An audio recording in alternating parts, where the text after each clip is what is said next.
Hello, everyone. Good evening. Good evening. Good evening, everyone. It's an honor Good to be evening. here speaking for the second time, and I'm honestly so glad to everyone, to Mr. Daniel that extended this invitation to me. I'm honestly so grateful, and really,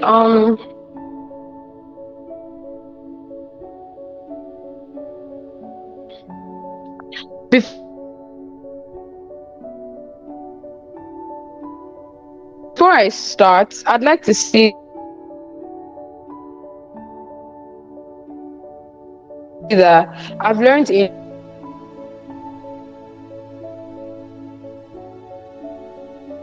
lot from all the people that have been speaking so far. Sorry, I think I'm moving a bit so that I can get better network. But can we all hear me? Please, I'd like to see in the chat box if we can all hear me.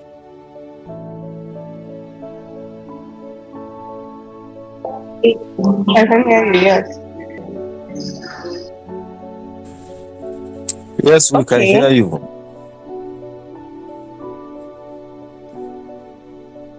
I think I've been able to get better connection. Okay, that's very well. That's okay. So I said, I think I've learned so much from the person that spoke before me. I think her name is Dami. She spoke so well, and she actually touched on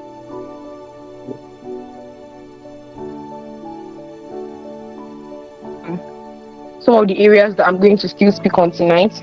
So because I have 20 minutes, I'll just quickly start speaking. I'm supposed to speak on refining your writing style. Yes, and when I saw this topic and the broad topics that were under it, I was wondering how I was going to speak on all this. When clarity came and inspiration came, yes, and we'll be talking on refining your writing style. So the first thing here is developing your unique voice.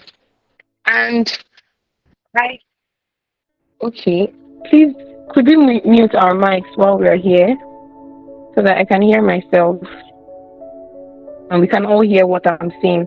Thank you. All right. So first off, I decided to get the definition. Sorry, I won't be using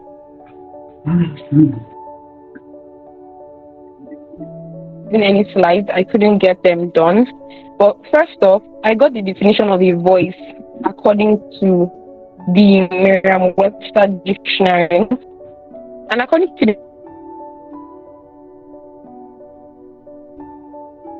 Merriam-Webster dictionary, a voice is a written or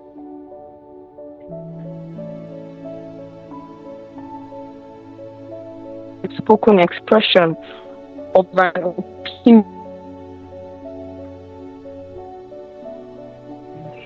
opinion or feeling. It is also defined as a stated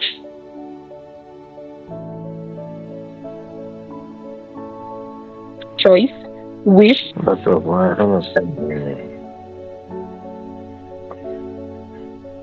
or opinion, as well as the power or right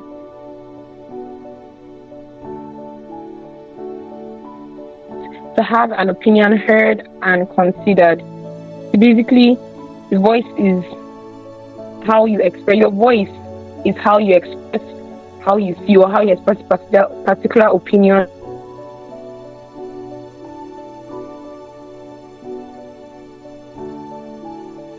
That you have.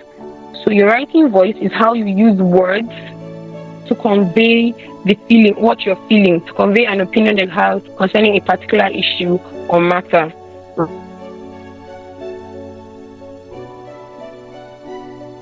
Right? So your unique voice is like your own, as I just said now, is what people hear. Your unique voice is what people hear. They read the words. When you read the words, I read that your story. How do you feel? What is your work in there? What do you hear as they read? That's your voice. That's the impression they get. That's the right. Because really, aside from that, it's like your writing industry. The creative space that is started. And in order for you to see someone expect to stand up, people just like, oh, she writes to something. She writes to something. That catch the attention for us. But who discover really special about you? So you cannot stand out as a copycat. You cannot stand out as a photocopy. In order to stand out, you have to be the original. You have to be yourself. You have to use your own voice. You don't have to copy someone else. In order to stand, in order to excel at what you do, in order for people to see the difference between your work. Two people can pass the same message in two different ways, in entirely different ways. That's the thing about having your own unique voice. Two people can be talking about, say, sexual harassment, and they say it in completely different ways. They come at it from completely different angles, but you're passing the same message. So that's the thing about having. And and one way to do this is to believe in yourself. People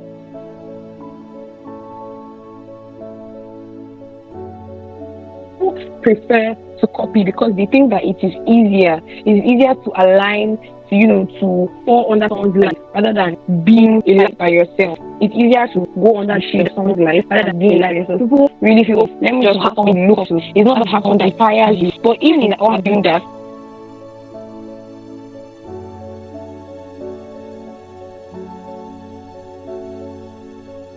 have your own.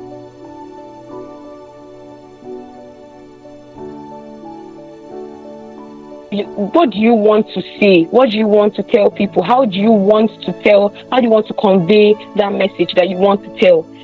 Believe in yourself. Believe that you have the ability. Believe that you are unique and there's nobody like you, and that you have the ability to say something in a way that no one else has said. In a very unique voice. Is to believe first that you are different, that you are special. Because you do not believe in yourself, you can't believe in your thing that you produce. So you have to believe in yourself first.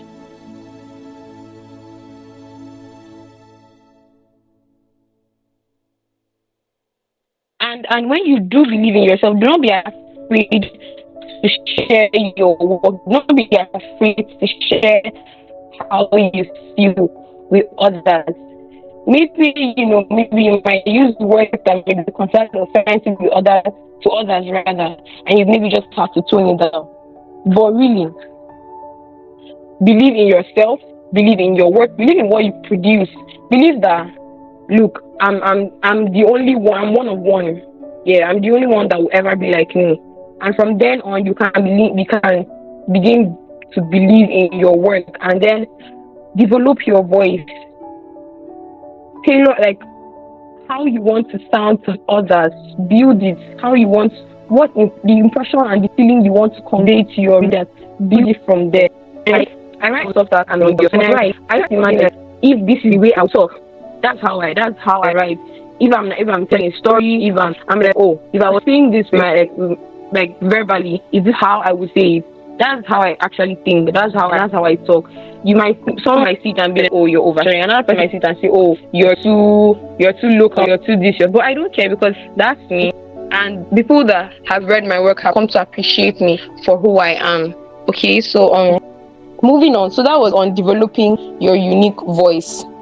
Now the next thing I hope we're all following. Please, can I see? I need to see comment in the chat box so that I will know that I'm not talking to myself. I hope we are all, following. Are we following? Just in your chat box, just say I'm following or I hear you or something. Let me know that I'm not talking to myself.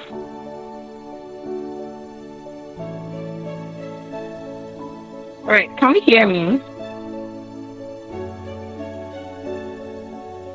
Yeah, loud and clear, loud and clear. Okay, I'm really hoping that you can hear me now. Okay. Okay.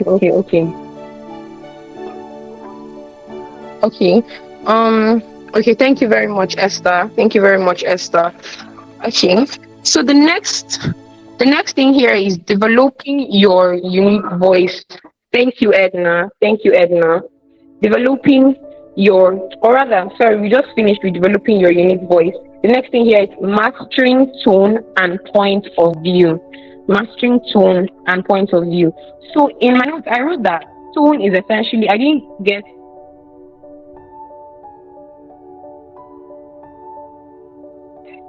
to, look up the actual meaning, but, or rather the dictionary meaning. But tone is essentially how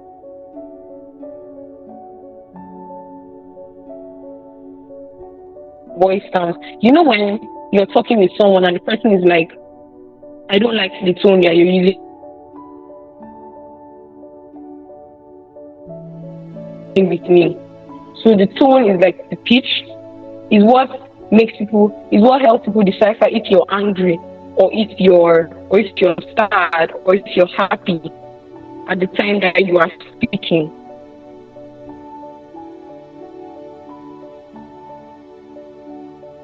So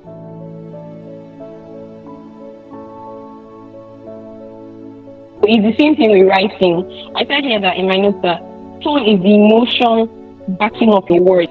Essentially, is what like is what affects the reader primarily. And when people read something, they be able to decide sadness or happiness. And to do that, you will have to choose your words carefully. So I'm going to be sharing my screen and I'm going to do a little quick exercise. It should be quick. Hopefully my phone cooperates. It should be a quick exercise and I'm going to show us two different sentences and we're going to be able to like tell what tone and what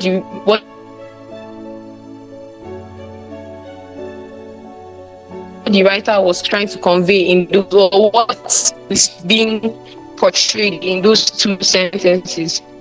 So let me just share my screen and we'll do that. All right.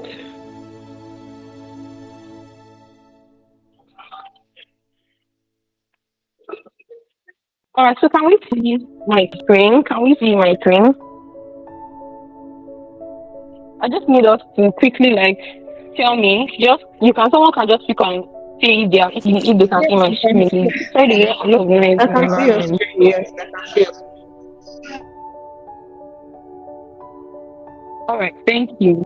All right, so okay, in the first sentence, Uche found as he did so. All right. Now the second sentence says Uche darted across the road, his eyes moving furtively as he did so. Now these two sentences are primarily the same. In both of them, Uche was crossing the road. In both of them, his eyes were moving around. But note in the chat box, I just want us to like tell me the difference between the two sentences. Yes, please. So in the chat box, just tell me the difference, the difference you spotted between the two sentences. Just in the chat box. Quickly, so we can like move on to the rest of the subtopics.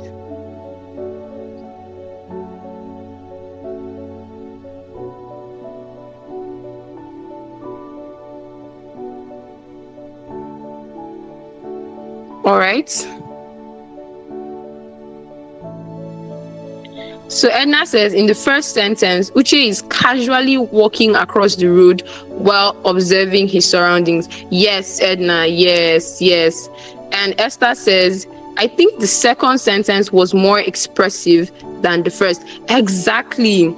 Now in the first, thank you very much, Edna. Thank you very much, Esther, and everyone else. Now in the first sentence, he's, yes. In the second sentence, he's in a hurry. Exactly. Now, the first sentence could simply mean, he was just crossing the road and, maybe looking left and right, like a precautionary measure, just looking to make sure no car is coming or something like that.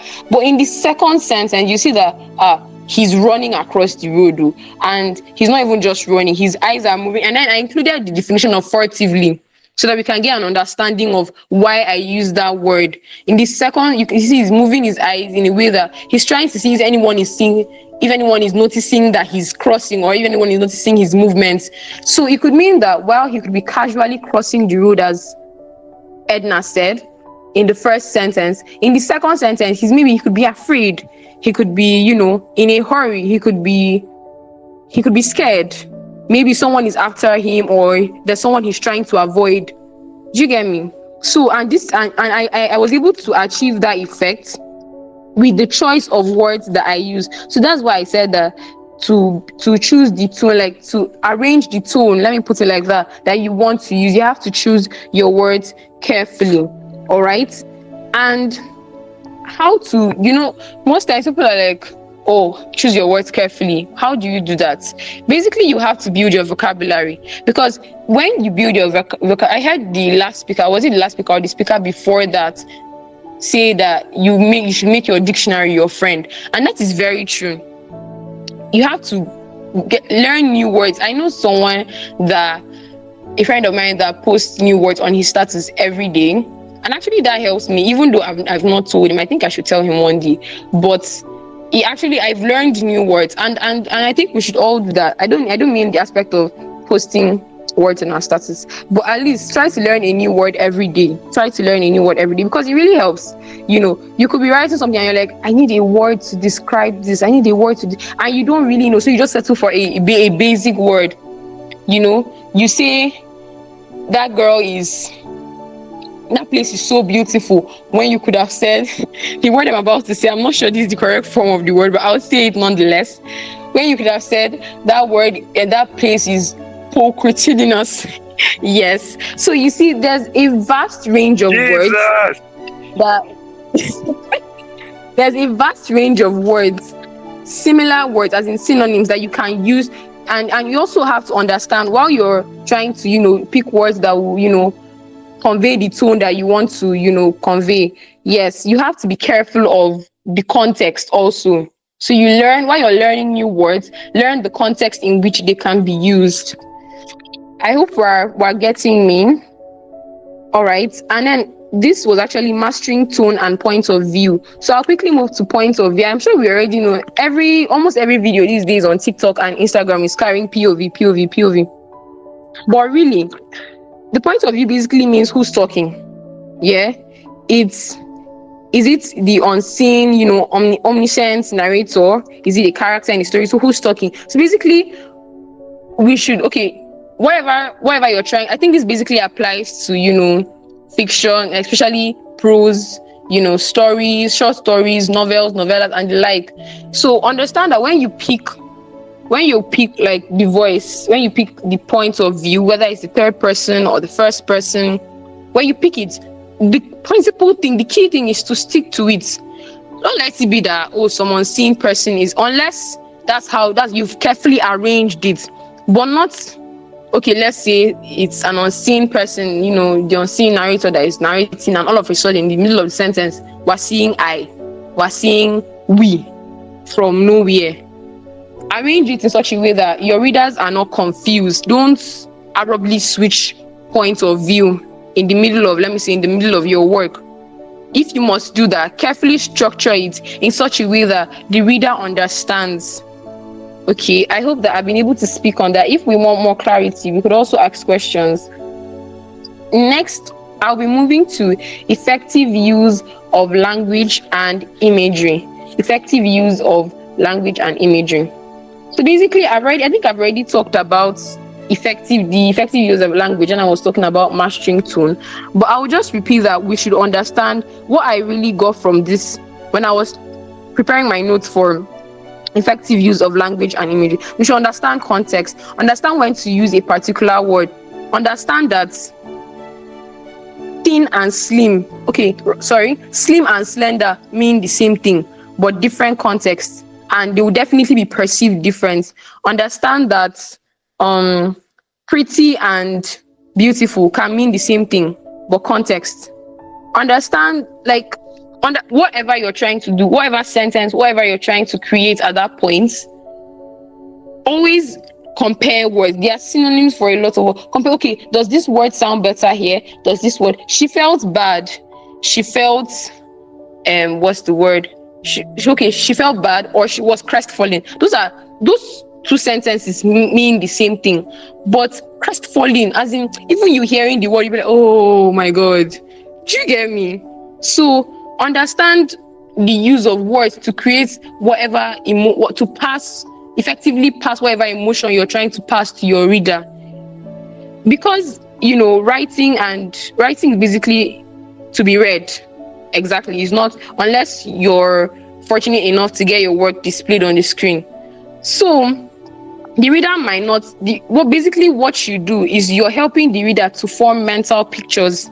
And you do that with the help of your words. If your words are basic, if your words are plain, The reader might not really understand. Oh, a tall girl walking across the road. That's so plain. I mean, the tall girl. When you say a slender, shapely girl in a green summer dress, I could picture, it helps me create better mental pictures. So understand how to use, words of color, understand how to use, words that describe size, understand how to use words that describe emotion. Just basically understand your words and understand the context you're using them in. I'm seriously resisting the urge to say praise the Lord at this point. But okay, we move. Imagery too. Imagery is, now I'm trying to bring up my secondary school knowledge of imagery, but we all know what imagery is, yeah. Using words to what I'm about to say now is not a formal definition, so please don't give it to anyone in school. Using words to tickle your senses. Yes, using words to tickle your five sense organs. You have five sense organs. You have your nose, the sense organ of smell, which is your nose, sense organ of touch, which is your skin, sense organ of sight, which is your eyes, sense organ of hearing, which is your ears. I think I mentioned all, right? Yes. Aside from the sixth sense, which is your intuition, but that does not count here. So imagery is basically using words to tickle the sense organs. Oh, the place smelled badly. A lot of things can smell badly, brothers and sisters. The acrid stench of burning, could be burning bodies, could be burning anything, burning clothes, filled the air. So the person can quickly picture, how do burning clothes smell like? Oh, what's an acrid stench or acrid smell? Do you get me? Using words to tickle your sense organ, the person will now start imagining, how does this thing smell? The pepper soup tasted very nice. Basic. The reader does not know. Could have tasted nice. The word nice is relative.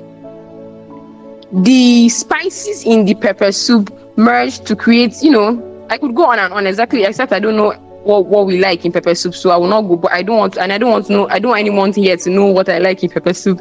But okay, but we get what I'm saying, yeah. The words you use can create a vivid mental picture in the mind of the reader.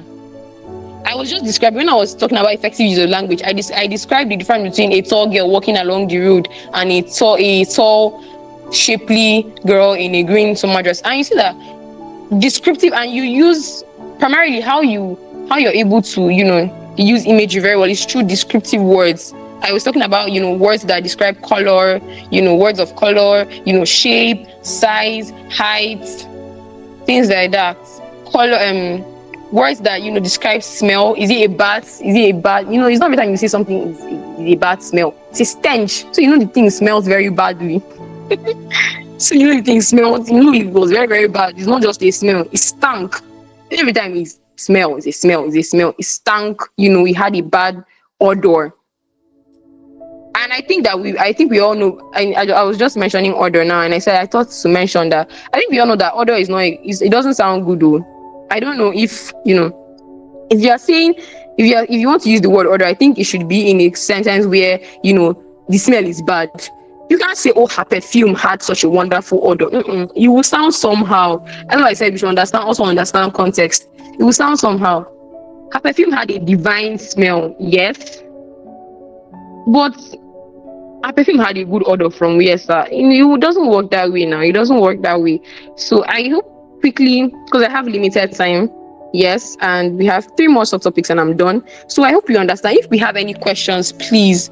But I hope you understand that basically how to use image, how to use imagery is true, like using descriptive words. Use, when you're describing, take your time to use, even if you're writing a short story and you're trying to merge everything. If you must describe, then take your time to describe very well, so that picture is embedded in your character's head. Yes. All right. Moving on swiftly. Balancing clarity and creativity. I'll merge this with Okay, so I'll merge this with avoiding cliches and overused phrases. All right. So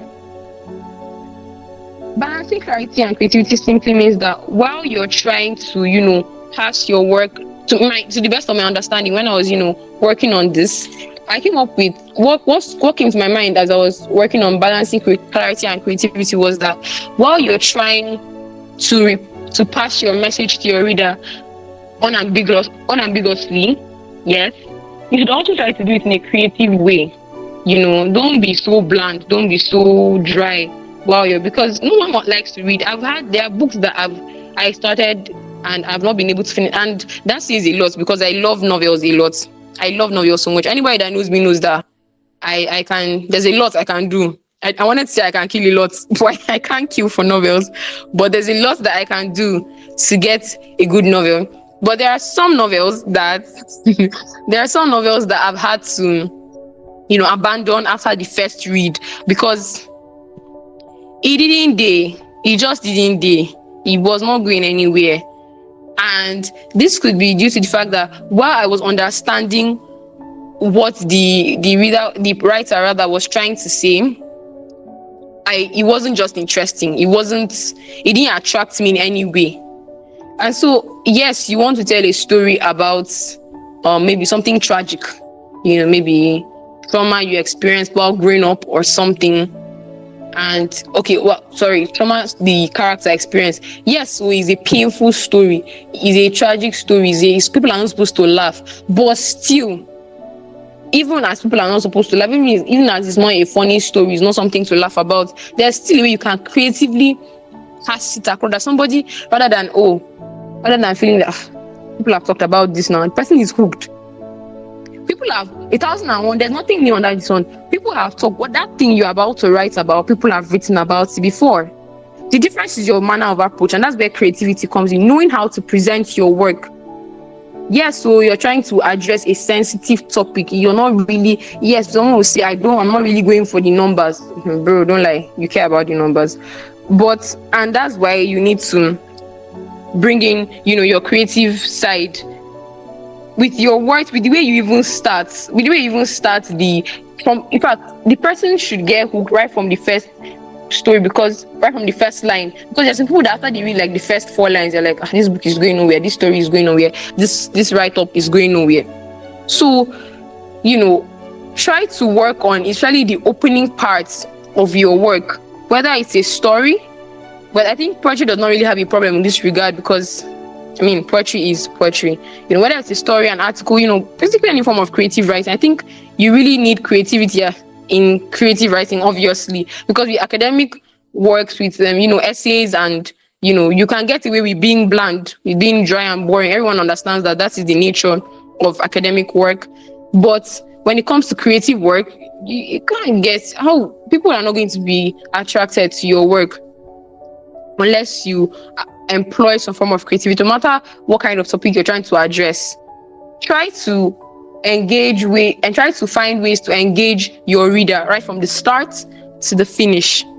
You can do this with suspense, especially actually with suspense, and also with your words, with your descriptions. Make your work come alive. Let the character seem real to the reader. I remember reading a review of Things Fall Apart, and someone was saying that Chinua Achebe, may so rest in peace, is wrote in such a way that Okonkwo could have been anybody, not just an Igbo man. He could have been, a German. He could have been anywhere. He presented him. He made him feel human, not just Igbo. Do you get me? So in your descriptions, in the way you use your words, make your character seem real to your readers. Don't just write all bland and boring and dry. No matter what you're writing about, as far as the creative work, as far as it's it's not an academic, as far as it's a story, be a play, or even poetry actually, or an article that is not for academic purposes. Yes. So okay. And avoiding cliches and overused phrases. We cannot overemphasize the importance of this.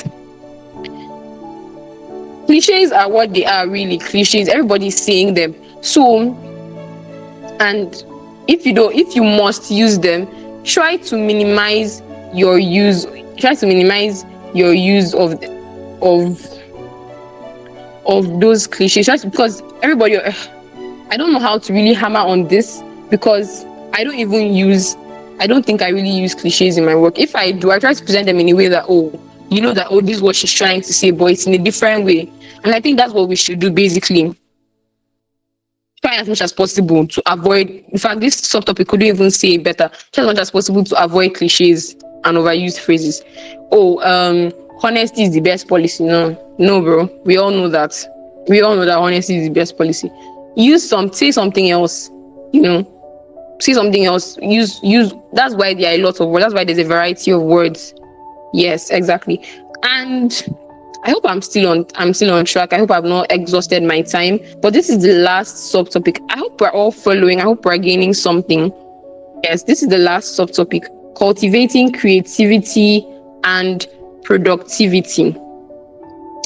This, if you're a writer, this cannot be overemphasized. You have to continue feeding your stream of creativity. And how to feed your stream of creativity is by productivity. I heard one of the speakers talk about free writing, just writing about anything. To be honest, I have a lot of drafts, yes, in my Google Docs, because I do this almost all the time. I can just sit down, and earlier today I was at the market, and as I was sitting, I was waiting for, something, and I was just sitting down there, and I was looking at some of the traders. And immediately I started forming words in my head. A pity I was not with my phone then to actually, pen it, like put it down. I started forming words in my head, painting the scene in front of me in such a way that it would look realistic. And we should all do that. I think basically at least try to write something every day. It might not make sense. I have a lot of drafts, as I said. It might not make sense. It might not come together at first. But just write something. Write something, yes. Just like in the same way singers do vocal warm-ups, most of the popular singers, before they go on stage, you don't know how they've been practicing. I know we said we should avoid cliches, but practice makes perfect. That one is an age-long, is a standard. Practice just the same way singers do vocal warm-ups, the same way athletes prepare rigorously. So while you are, every single day, in order to make sure that you are still a writer per se. Because why I'm saying this is because, let me give an example. In secondary school, I don't know how many people know this, how many of my friends actually even know this about me. But in secondary school, I used to play the violin. Yeah, I was an average. I wouldn't say I was very, very good, but I knew all my keys. If you give me something to play, as long as the notes are in front of me, I can play it. Yeah, I was quite good. I was quite average. I said I was not very good, but I was average. But after my SS3, I think SS2 or SS3, last year a friend randomly hit me up and was like, "Oh, okay, I think we're talking about something," and it came up that I used to play the violin, and she was, "Oh, can you join us? We're ministering at a concert. Would you like to join us?" I was like, "Yeah, sure." We started practicing, and it was there I realized that I'd even forgotten how to hold my violin properly, how to hold the proper way of holding a violin. I'd forgotten my keys. I was so rusty, as in I was rusty. And that's because I wasn't practicing. My violin had literally been up somewhere in one wardrobe, dusty and all. I had to bring down, dust it, tune my strings and all that. I was so rusty. It was bad. And so that's what we should try to avoid as writers. Write just so that, you keep feeding that well of creativity. Write something. In the end, it might come together. It might make sense sometime later. Write something and don't ever delete any of your drafts. Just as she said, I think I've forgotten who said that, but she was like, just ignore, errors in spelling and all that, and just keep writing. Write something. It will make sense eventually. And even if it does, you've practiced, and that's what matters, really. So I hope that we've all learned from what are the few things I've said, how to refine our writing style. We've understood that we should be original. You have to be an original to stand out. We've understood that in order to, convey your tone effectively, in order to, use imagery, how to create imagery effectively, you have to know your words and know how to use them and know when to use them. We've understood that creativity is very important whilst you're trying to pass the message to your audience clearly, unambiguously. Creativity is very important. How you play with your words, how you use this, how you describe is very effective, is very important. Rather, we've understood that we should avoid cliches. Yes, and we've understood that in order to fan the flames of creativity, you have to be productive. You have to keep writing. What makes you a writer is the fact that you write, not the fact that you sit down and dream of being a writer. So, any questions, any things to chip in? I'm done with my presentation actually, and I'm so glad you all listened to me and you all interacted. Thank you so much. Any questions? Any contributions? I hope I wasn't talking. I think I was talking too fast, but I hope that I wasn't talking too fast. Yeah. All right. Thank you, Edna. Thank you so much, Edna. All right. I think there are no, questions. I hope we all understood perfectly. So over to you, Mr. Daniel. Thank you all. Thank you, the Writers Conference. Let's do this some other time. Thank you.